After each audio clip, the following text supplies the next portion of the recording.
This video is not about 3D printers per se, but it is about painting the 3D print that came out of this printer, which was sent to me by Uniformation. This is the Uniformation GK3 Pro, as you can tell by the name and also the thicker ball screw at the back. This is the Uniformation GK3T, and this essentially is their budget-friendly version of the GK3.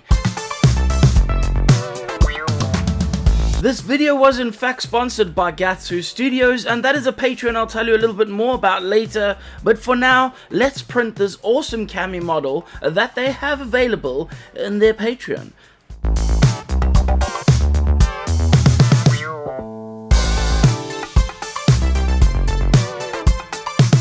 This is Groundeffected, by the way, and my name is in fact possibly your dad. And while this video wasn't sponsored by Uniformation, I was in fact sent a machine for free. This is because I make videos upon the internet wherein which I show you the things that I do with these things, and thus forth you can make an opinion of yourself whether you like these things or not.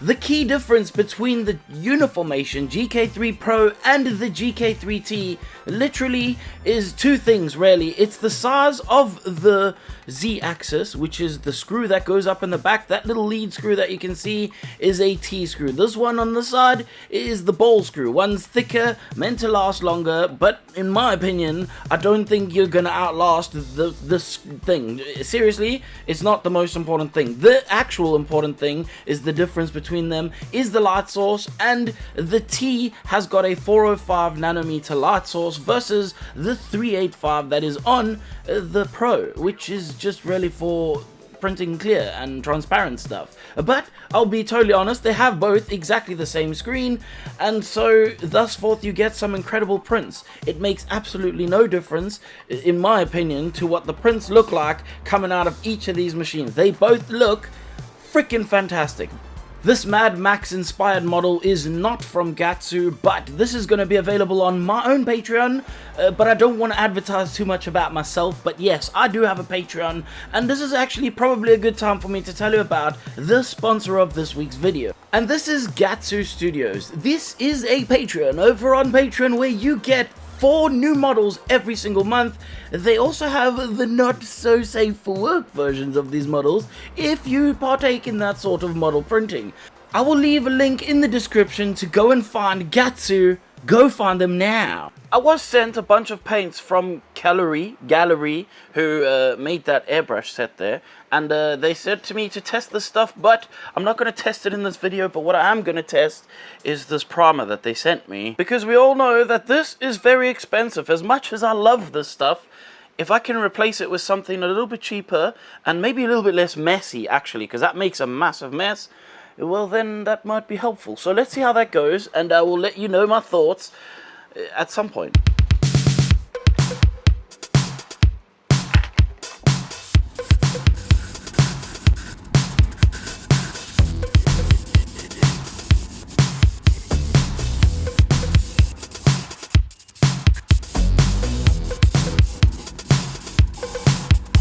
Okay, so do you remember what I said? I'm not actually going to test these paints. Well, that was a complete lie. They were sitting there, and what I needed was a gloss color for this model. And these paints are actually designed to replicate that gloss look that you get from high-end like enamels and that kind of paint. So I figured this was a time for me to test them out, because I wanted her suit to be suitably glossy. And I felt that the same would probably be true for her boots as well. Now I'm going to put a zenithal over the top of this coat, but I wanted to show you exactly what it looks like with that primer down. I will mention that I needed to sand off an area that I had not prepared quite as well, and this primer does the whole roly, friggin' stretchy, rubbery thing that some of these primers do, which is one of the reasons why I personally like to use the Citadel one in the first place, is because it doesn't go rubbery and roly on the edges, but perhaps it just needed more time to dry,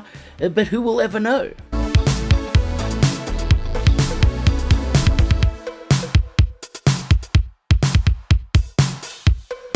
video is a video full of firsts, and this may be the first time you have ever seen me paint a skin tone like color directly over the top of white. And what you may have also noticed is that my zenithal is much more of a white, pretty much priming, than it is even a zenithal in the first place. And this is because I'm testing a new technique for painting skins just to see how it looks. Generally, I probably may not be changing my actual style, but I wanted to just see if this would work, and it kind of works. It does the thing. It's not how I personally like the skin tones to look. This is an overall painting, and I would say that if you bought a collectible, it would most likely be painted closer to this style than the actual style that I always use, which is with the pinkle.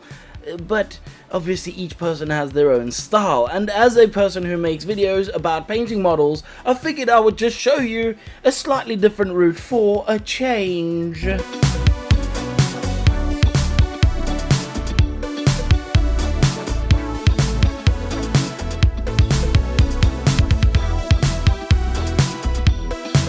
Now, if you can use an airbrush to some degree and you are able to slightly comprehend what a zenithal highlight is, well then you could easily replicate the skin tones. Basically, all I'm doing is a zenithal from 99% of the areas from the top and some of it from the bottom. That's when I use orcish dermis. At this point, I'm right at the highest highlight, and basically I just add a little bit of white ink into the paint that I have left over, and I spray this very small spots on the highlight spots of the model.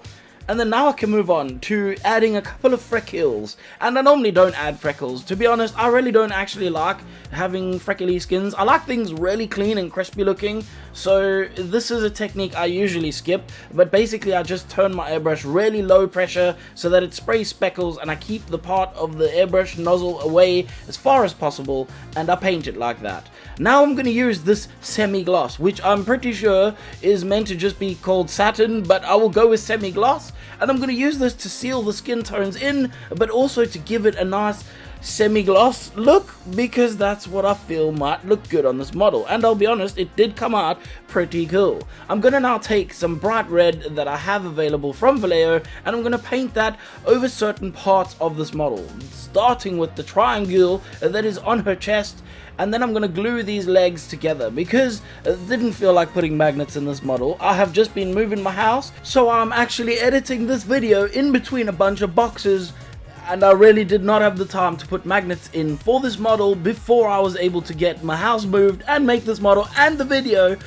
But let's not worry about it and get back to painting the rest of the model. There is another spot of red that I needed to paint. That is her socks coming out of her shoes, and at the same time I can now also paint those laces. But I'm using a matte paint now, so the surface difference between the matte and the semi-gloss or gloss of the boots that is on them, it kind of makes it gives a nice little look to it. It makes it look like they are different materials. Obviously the sock is also matte, and so it looks like different materials. This is a cool thing you can do, which is very simple to do, but just mix gloss and semi-gloss or satin, you see, even I'm saying the wrong words, and matte. All these things together create a nice effect if used in unison.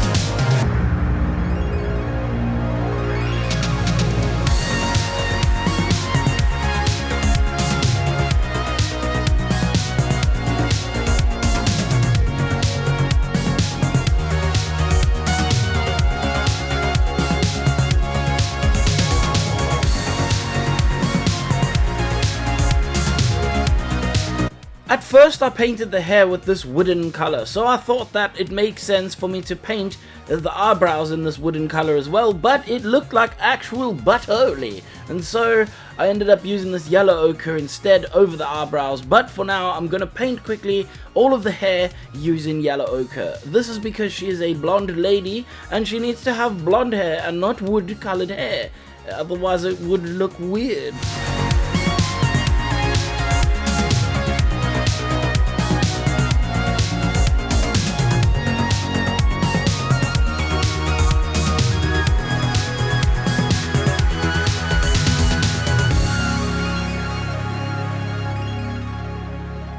If you are wanting to paint a model and your worst nightmare is painting eyes, well then this is the model for you, because this model's eyes consist of a couple of black stripes across her eyelids. And that's it. There is nothing more to do for these eyes other than to maybe give it a little bit of eyeshadow, which I used some Magos Purple to do this because I felt like the eyes just looked a little bit too soft. They were the same color as the rest of the face and it made no sense. I also painted Magos Purple over her lips. This way they look juicy but not so red, because red might not look so good on a model, I think. And after gluing her hair in, I'm going to take some more of that yellow ochre and go over the front and top of the hair, because as this paint dries, it kind of goes a little bit darker because the undercoats of it were perhaps not bright enough. And maybe if I started from white, it would be a little bit better. For the base, which is done at the end of the video, I know that's kind of weird, but we're just going to do a very simple thing of 3 grays, dark, medium, light. And the light in our case is going to be deck tan. And after we have done that, we're then going to take a Griff Charger Grey and we're going to spray that into the shadows to just help create a little bit more saturated color in the piece. And once that saturated color is there, I can put the model on the base and call this one done.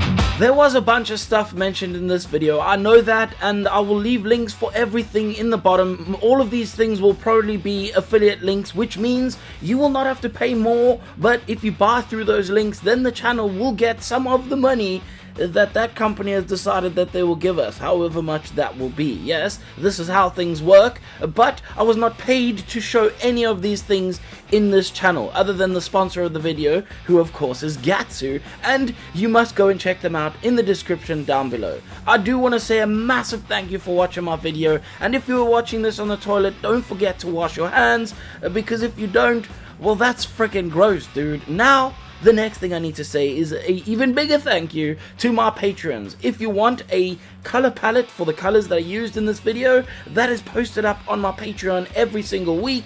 And among other things, it is now time for me to end this video. And when I end my video, there's one very important thing I need to tell you, and that is, if you didn't like anything you see in my videos, I really don't care, and it's a good time for you to now call.